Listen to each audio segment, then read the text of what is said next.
Gracias a Dios por ello. Gracias a Dios por poder meditar cada mañana en estos tiempos de devocional en la palabra. Gracias a Dios por permitirnos tener una fuente de Dios a través de la palabra y que la Biblia sea revelada, sea dada a conocer a nosotros y que el tesoro que está guardado en esta palabra, que es el testimonio de Cristo, llegue a nuestras vidas y nosotros recibamos ese testimonio, nosotros conozcamos ese testimonio y por ese testimonio nosotros vivamos como el Señor lo dice. Que esa palabra sea la palabra que nos lava, que nos limpia, pero que la palabra también sea esa palabra que nos orienta, que nos guía. Y por eso, en esta mañana vamos a hacer un repaso del libro de Romanos, porque nos vamos a centrar en unos días, en unas semanas, quizás en este mes de octubre, a estudiar Romanos capítulo 12. Vamos a ver toda la esencia de Romanos capítulo 12. Pero antes de ver Romanos capítulo 12, voy a hacer un recorrido a través de los anteriores 11 capítulos de Romanos. ¿Por qué es tan importante mirar el contexto de Romanos capítulo 12? Porque en Romanos capítulo 12 está plenamente resumido o dada la imagen de cómo vivir una nueva vida en Cristo y está empoderada la misión con la cual el Señor nos estableció como iglesia. En Romanos capítulo 12, el Señor nos lleva a entender que nosotros no hemos sido salvos para quedarnos en la frescura de la salvación, sino que nosotros a través de la salvación recibimos un legado, recibimos una tarea, una labor, una misión para hacer y que esa misión es una misión que afecta, que para bien beneficia la comunidad en la que vivimos y que el panorama de esa misión es hacia las naciones y que el panorama de esa misión es a estar en paz con todos los hombres y que el panorama de esa misión es a ser benevolentes aún con el enemigo y que el panorama de esa misión demanda que nosotros vivamos la nueva vida en Cristo Jesús. Por eso le hemos titulado a este tiempo un camino seguro para ser como Cristo, porque el Señor lo que anhela es que Cristo sea dado a conocer a través de la iglesia. La iglesia es en Cristo el cuerpo que hace que Cristo sea visibilizado en la sociedad, en medio de la comunidad. Entonces el capítulo 12 vamos a estudiarlo de manera bien puntual, versículo por versículo, y el Señor nos va a permitir tener un tesoro impresionante de ubicarnos, de consolidarnos en lo que significa vivir esta nueva vida en Cristo y lo que significa cumplir la misión de Cristo en nosotros. Y quiero que empecemos teniendo esta pregunta y es: ¿dónde eres cristiano y cómo vives como cristiano? ¿Dónde eres cristiano? ¿Dónde te conocen como cristiano? Porque muchas veces a nosotros nos conocen como cristianos en el contexto de la iglesia, en el contexto del hermano que está en la puerta y me dice: Dios te bendiga, mi hermano, bienvenido. Y en ese momento yo me vuelvo muy espiritual y entonces digo: gloria a Dios, bendiciones también para usted, mi hermano precioso. Pero ¿dónde eres cristiano? ¿Dónde está tu testimonio? ¿Dónde está tu luz cuando eres la luz de la tierra? ¿Dónde está la sal? ¿A dónde sazonas? ¿Con quién estás para sazonar las personas, las vidas de las gentes? ¿Dónde te desarrollas en esa vida cristiana? Como testimonio de Cristo, como un representante, como una cara visible de la vida de Cristo. ¿Dónde está tu vida cristiana? Se desarrolla tu vida cristiana en la empresa, no porque tengas la oficina llena de títulos o de textos bíblicos, no porque tengas la Biblia abierta en el Salmo 91. ¿Dónde vives o cómo vives como cristiano en la labor diaria de tu empresa, en la labor diaria de tu oficina, en la labor diaria de tu cargo que desempeñas? Se ve que eres el sacrificio vivo, santo, agradable a Dios, cuando desarrollas tu labor allí con los niños de tu escuela, con el salón de clase donde estás. Se ve que hay una nueva vida en Cristo, irradiando amor a todo aquel que encuentras, porque aún el Señor dice, si tu enemigo tuviere hambre, dale de comer, y si tuviere sed, dale de beber, pues haciendo esto, ascuas de fuego amontonarás sobre su cabeza. ¿Dónde se ve la vida de Cristo? ¿En dónde estamos siendo cristianos? ¿Cómo funcionamos como cristianos? ¿Cómo se ve la transformación de nuestra manera de pensar? Sí es cierto, como lo explicaba el pastor en Filipenses capítulo 4, versículo 8. Sí es cierto que todo lo que es verdadero, que todo lo que es de buen nombre, si hay virtud alguna, si hay algo digno de alabanza, en eso pensamos.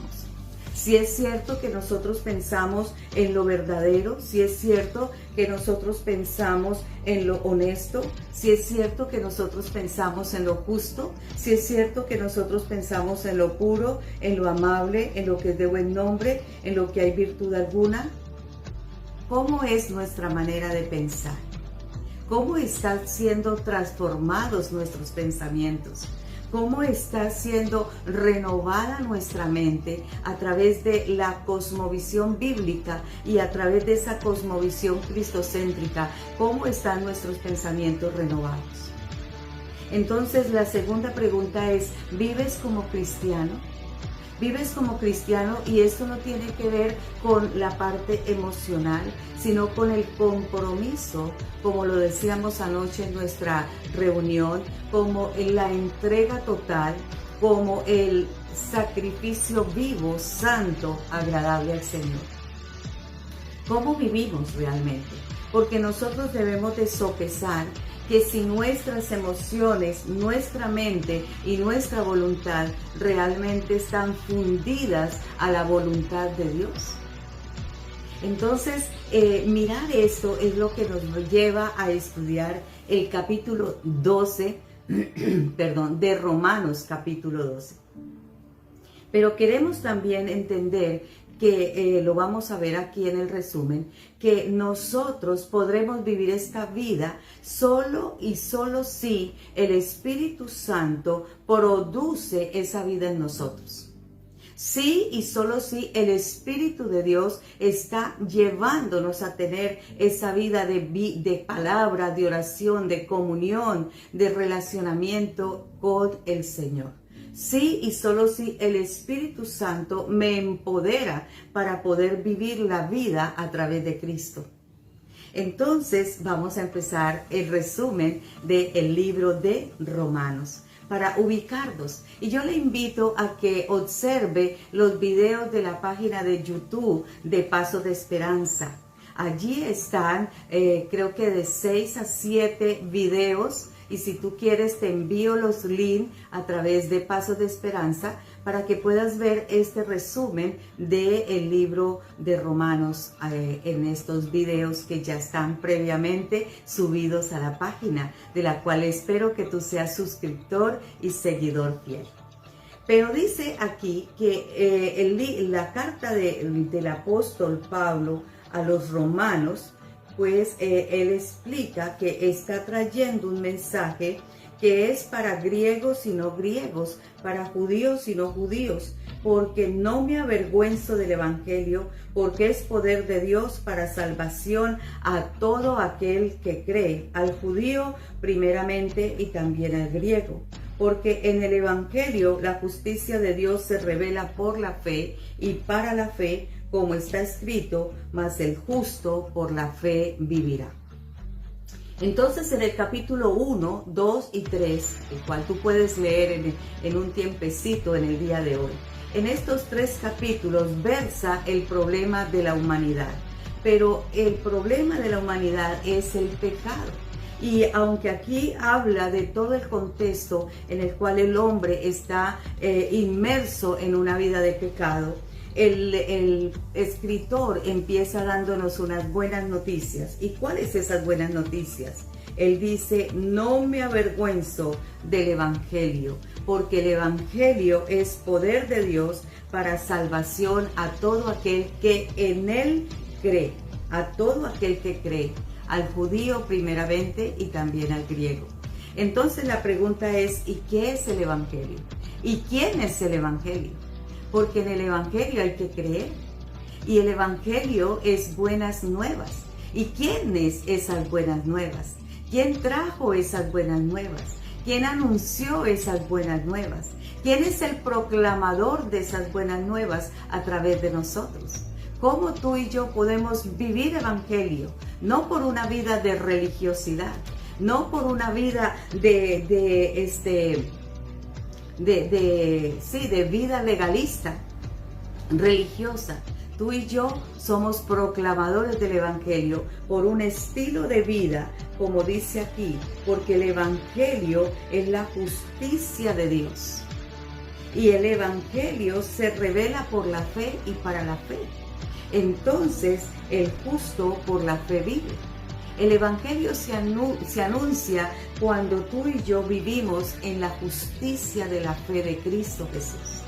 Y por esa razón, aunque la palabra nos está diciendo que el hombre va de continuo a lo malo y que llaman las cosas malas como buenas y las practican y se emocionan haciéndolo y participan de esas cosas que no son dignas ni de mencionarse ni de aún hablarse de ellas.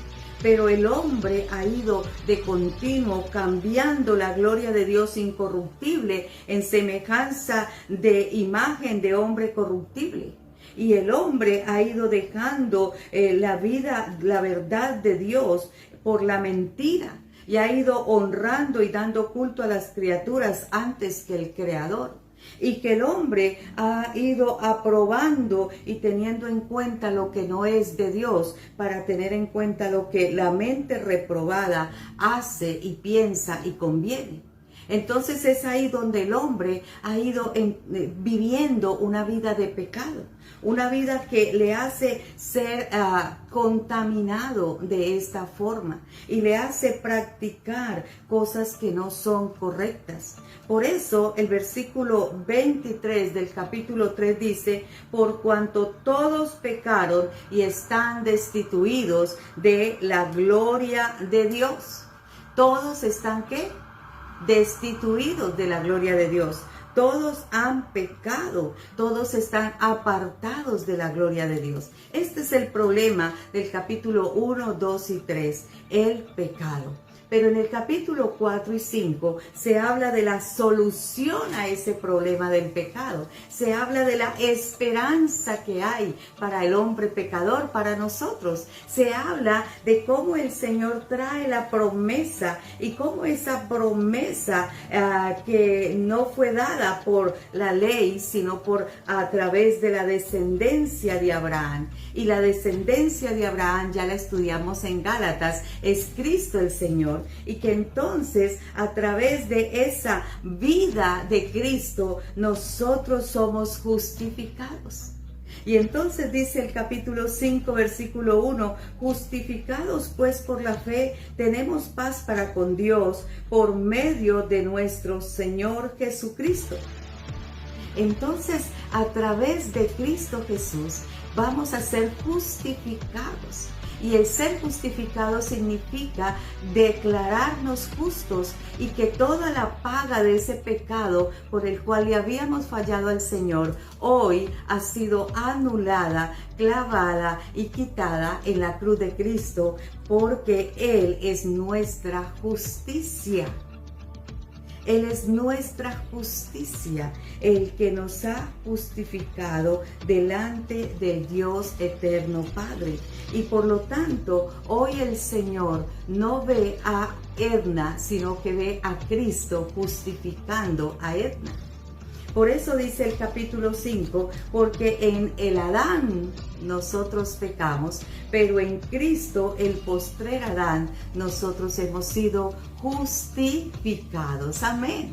Yo quisiese que tú dieras un aplauso allí virtual de celebración, porque Dios ha traído esa solución a ese problema serio que teníamos, que es el pecado. Pero que esa solución ha sido dada y entregada a través de la persona de Cristo. Y que por eso solamente en Cristo nosotros podemos vivir una vida nueva, una vida cristiana. El versículo o el capítulo 6 al capítulo 8, entonces nos da un panorama de cómo vivir una nueva vida. De cómo esa nueva vida ahora está en Cristo Jesús. Y empieza por el capítulo 6, cuando dice, ¿qué pues diremos? ¿Perseveraremos en el pecado para que la gracia abunde? En ninguna manera, porque los que hemos muerto al pecado, ¿cómo viviremos aún en él? ¿Y no sabéis que todos los que hemos sido bautizados en Cristo Jesús, hemos sido bautizados en su muerte? Porque somos sepultados juntamente con Él para muerte por el bautismo, a fin de que como Cristo resucitó de los muertos por la gloria del Padre, así también nosotros andemos en vida nueva. Amén. E inmediatamente establece el principio de cómo vivir esa vida nueva. Y hay dos formas sencillas que se tienen que cumplir para vivir esa vida nueva. Y es morir sepultados en Cristo, en ese cuerpo de Cristo, sumergirnos a la muerte al pecado, sumergirnos a morir a esa carnalidad, a esa vida natural. Por eso dice, bautizados en Cristo Jesús. Y este no es un eslogan de una iglesia unitaria, esta es una verdad de el bautismo.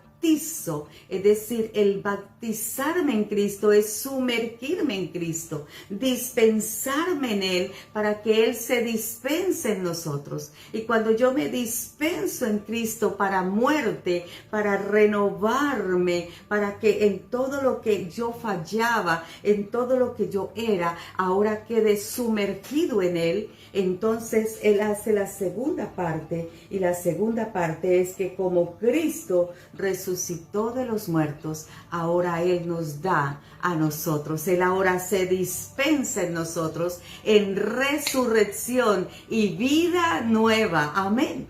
Entonces, todos los que hemos vivido este proceso, ahora tenemos en nosotros resurrección y vida nueva. Estos dos elementos son bien importantes, porque entonces solo por el Espíritu Santo viviendo en nosotros nos permite estar muertos en Cristo y estar resucitados en Cristo.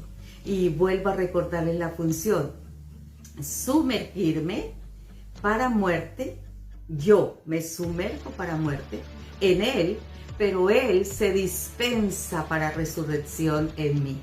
Y es ahí donde los dos nos hacemos un solo espíritu. Por eso, aunque la paga del pecado sea muerte, el don, la dádiva, el regalo de Dios es vida eterna en Cristo Jesús. El capítulo 7 nos entra a mirar una lucha entre el cuerpo y el espíritu en el hombre. Y realmente es porque se está viviendo un divorcio, una separación en lo que era mi antigua vida carnal a mi nueva vida en Cristo. Y entonces Pablo la experimenta y dice, hay mucho pecado en mí. Y ese pecado en mí todavía me hace pensar que voy a ser seducido por la carne. Y ese pecado en mí todavía me hace pensar en algún momento de manera incorrecta. Pero entonces pasamos al capítulo 8 y en el capítulo 8 habla del Espíritu de Cristo viviente morando en nosotros. Y cuando el Espíritu de Dios está en nosotros, entonces dice la Escritura, porque todos los que son guiados por el Espíritu, estos son hijos de Dios. Entonces el Espíritu se convierte en nuestra guía, en nuestro orientador, en nuestro director que está mentoreando nuestro caminar. Y entonces el Espíritu nos lleva a través de un caminar, una guianza como hijos de Dios. Por eso dice el versículo 1, porque ninguna condenación hay para los que están en Cristo Jesús, los que no andan conforme a la carne, sino conforme al Espíritu. Amén. ¿Por qué? Porque lo que ahora estamos viviendo, lo vivimos en el Espíritu de Dios, que ha sido dispensado, entregado a nosotros para vivir esta nueva vida en Cristo. Por eso dice que el Espíritu mismo da testimonio a nuestro espíritu de que somos hijos de Dios. Versículo 16 del capítulo 8. Entonces, si somos hijos de Dios, estamos en el regazo del Señor, guiados por el Señor, llevados por el Señor, haciéndonos en Él más que vencedores. Y si somos hijos de Dios, se cumple lo que termina diciendo este capítulo: nada ni nadie nos puede separar del amor de Dios que es en Cristo Jesús, Señor nuestro. Amén. Gloria al Señor por esto. Termino diciendo que en el capítulo 9 al capítulo 11 de Romanos, entonces Dios nos recuerda que Él siempre cumple sus promesas. Que así como eligió a Israel, así como hizo un pacto eterno con él y le dice: llamaré pueblo mío al que no era mi pueblo y a la no amada, amada. Y en el lugar donde se les dijo: vosotros sois mi pueblo, allí serán llamados hijos del Dios viviente. Entonces todo empezó por una promesa dada a un pueblo, pero hoy el cumplimiento de esa promesa es en Cristo Jesús. Y a ese pueblo se le llamó pueblo mío, y a esa amada se le llamó amada mía. Pero hoy en Cristo Jesús se nos llama hijos del Dios viviente. Y les dejo con este texto: hijos del Dios viviente son todos los que han recibido ahora en Cristo esta nueva vida. Y nos veríamos en nuestra próximo devocional, ya entrando al capítulo 12 de Romanos, para vivir como cristianos y para mostrar nuestra vida en Cristo Jesús. Un abrazo para todos ustedes que han estado allí, muy juiciosos con esta enseñanza bíblica, y vamos a entrarnos a una experiencia maravillosa a través de la Escritura en Romanos capítulo 12. Y el tema va a ser: ¿qué es lo que Dios quiere realmente de ti? Y piénsalo un poco y léete Romanos y habla con el Señor y deja que el Espíritu de Dios comience a traer revelación a tu vida. Un abrazo, bendiciones.